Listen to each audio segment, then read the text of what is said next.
যে ওখানে হিন্দুরা মাইনরিটি, তারা যদি বন্দুকের লাইসেন্সের জন্য প্রেয়ার করে, জেলা শাসকদের উচিত লাইসেন্স দিয়ে দেওয়া।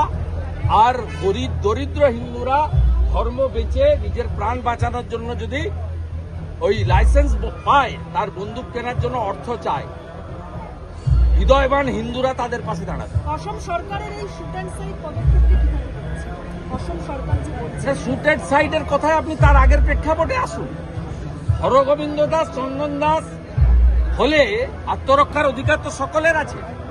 আমি অনেক আগেই বলেছি যে মুর্শিদাবাদ জেলা, মালদা জেলা, যেখানে হিন্দুরা সংখ্যালঘু, এমনকি এই মেটিয়াবুরুজ ইত্যাদি এলাকা, এখানে সংখ্যালঘু হিন্দুদের প্রাণ এবং ধর্ম বাঁচানোর জন্য লাইসেন্সের প্রেয়ার করা উচিত। আসাম সরকার ক্যাবিনেটে সিদ্ধান্ত নিয়ে লাইসেন্স দিচ্ছে, এটা বেআইনি নয়। আত্মরক্ষার অধিকার সবার আছে। এখানে বিজেপির সরকার এলে এই ধরনের আসামের মডেল, উত্তরপ্রদেশের মডেল কার্যকর করা উচিত। প্রাণ বাঁচানোর, আত্মরক্ষার করার, ধর্ম রক্ষা করার অধিকার ভারতের সংবিধান প্রত্যেককে দিয়ে। মুখ্যমন্ত্রী বলছেন ডবল ইঞ্জিন সরকার মানেই চোর।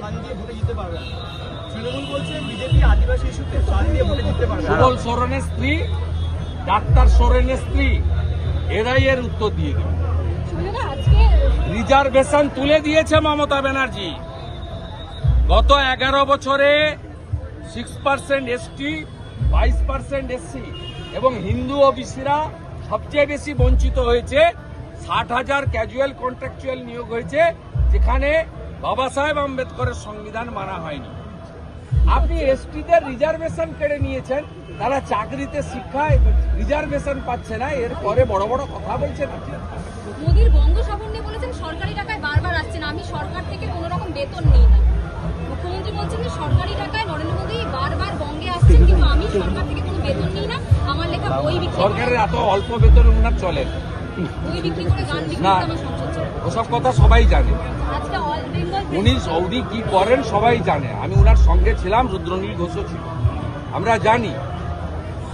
উনার অজন্তা হয় চুটি এখন বদলে গেছে, সেটাও সবাই জানে। উনার ধনেখালির তাঁতের শাড়ি এখন বদলে গেছে, সবাই জানে।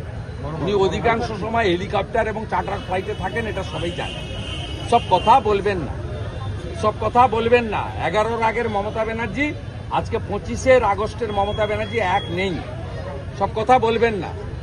উনি পরিবারবাদের বিরুদ্ধে বলতেন, আর উনি জেতার পরে, আমরা জিতিয়ে আনার পরে, উনি প্রথম ভাইপোকে নিয়ে এসে এখানে দিয়ে দিয়েছেন, পুরোটা দিয়ে দিয়েছেন ভাইপো। সুদীপ ব্যানার্জির মতো সিনিয়র লিডার, তাকে বিশ্রামে পাঠিয়ে দিলেন ভাইপোকে নেতা করার জন্য।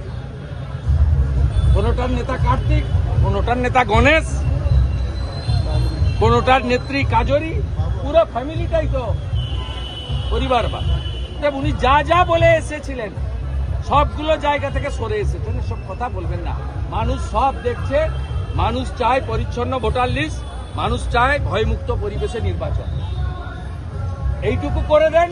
আমি আপনাকে বলছি, মানুষই 294টা আসনে কাকে কোথায় জেতাতে হবে মানুষ জানে। এবং যারা সত্যিকারে মমতা ব্যানার্জির অপশাসন থেকে বেরিয়ে আসতে চান, তাদেরকে বলবো, রাজনৈতিক সীমাবদ্ধতা বা সংকীর্ণতার বাইরে গিয়ে প্রথম বলুন, নির্বাচন ঘোষণা হলে নো ভোট টু মমতা। তাতে কসবাতে কে জিতবে, বালিগঞ্জে কে জিতবে, রাসবিহারীতে কে জিতবে, যাদবপুরে কে জিতবে, টালিগঞ্জে কে জিতবে, ভবানীপুরে কে জিতবে, পাবলিক উইল ডিসাইড। একটাই স্লোগান সবাই দিন, নো ভোট টু মমতা।